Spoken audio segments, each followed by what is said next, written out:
എൻ്റെ പുന്നാര ബൊറോസിലിൻ്റെ ബോട്ടിൽ ആറ്റുനോറ്റ് വാങ്ങിച്ച ബോട്ടിലാണ്. ഇതിൽ സ്ക്രാച്ച് വീണു.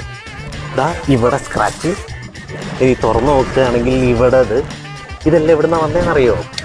കാണിച്ചുതരാം. ഇതൊരു വർഷങ്ങളായിട്ട് KSRTCയുടെ ഈ സാധനം ഒന്നിനും കൊള്ളില്ല. ഇവിടെ വെച്ച് കഴിഞ്ഞാൽ ഒരു സാധനം നിൽക്കൂല. അടിയത്തെ സാധനമാണെങ്കിൽ ഈ എലാസ്റ്റിക് എന്തിനു വേണ്ടി ഉണ്ടാക്കിയെന്ന് അറിയില്ല, പൊട്ടിപ്പൊളിഞ്ഞ് പണ്ടാറടക്കുന്ന ഒരു സാധനം. ഇവിടെ നിന്നൊന്നും ഇല്ലാതാരും. പിന്നെ അതാ അടുത്തത്. എന്തിന്? ഇത് ഞാനിരിക്കുന്ന സീറ്റാണ്, ഞാനിരിക്കേണ്ട സീറ്റാണ്. ഈ സാധനം നേരെ നിൽക്കൂല. ഇത് പിന്നെ ടെമ്പററി ഇഷ്യൂ. ഇത് വല്ലപ്പോഴും റെയറായിട്ടേ വരാറുള്ളൂ. അപ്പം അത് കുറ്റം പറയാൻ പറ്റില്ല. പക്ഷേ ഈ ഒരു സാധനം ഇത് എന്തിനുണ്ടാക്കി വെച്ചിരിക്കുകയാണ്? This is extremely bad design. അതായത് കഷ്ടപ്പെട്ട് പ്ലാൻ ചെയ്തിട്ട് കാൽക്കുലേറ്റ് ചെയ്ത് വൃത്തിയായിട്ട് ഡിസൈൻ ഉണ്ടാക്കി വെച്ചതുപോലെ ഒരു കാര്യമില്ല. അല്ലെങ്കിൽ ഇവിടെ ഒന്ന് കുറച്ച് നീട്ട് അങ്ങനെ എന്തെങ്കിലും ചെയ്യണ്ടേ? പിന്നെ ഈ സാധനം ഇത് പൊട്ടാൻ വേണ്ടി ഡിസൈൻ ചെയ്തതാണ്. എന്തിനൊരു വാക്കുണ്ടല്ലോ, പ്ലാൻഡ് ഒബ്സലസൻസ് അല്ലേ? അതായത് പൊട്ടിക്കഴിഞ്ഞാലല്ലേ പുതിയത് മാറ്റാൻ പറ്റൂ, അപ്പോഴല്ലേ ആൾക്കാർ പുതിയത് വാങ്ങിക്കൂ, അപ്പോഴല്ലേ എക്കണോമി ഡെവലപ്പ് ചെയ്യൂ എന്ന് പറയുന്നൊരു കൺസെപ്റ്റ് ഉണ്ട്.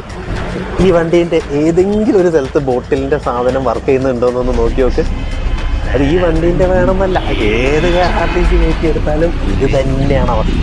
Very very very bad. പിന്നെ ചില KSRTCയിൽ ഒരു ഹുക്ക് പോലത്തെ ഒരു സാധനം ഉണ്ടാവും, അതായത് റൈറ്റിൽ. അത് യൂസ്ഫുള്ളാണ്, നല്ല ഹുക്ക് ചെയ്ത് ഇടാൻ പറ്റുന്ന സാധനം. ഇതിലതുമില്ല. Very bad. Mister Ganesh Kumarji, നിങ്ങൾ ഒരു ക്രിയേറ്റീവായിട്ടുള്ള അടിപൊളി വ്യക്തിയാണ്.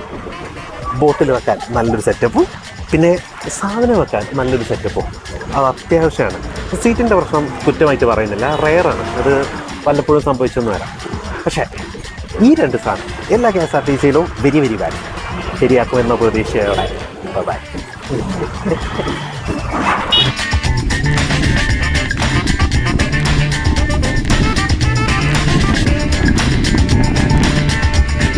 ചെറിയ അപ്പം താഴെ കിടക്കും.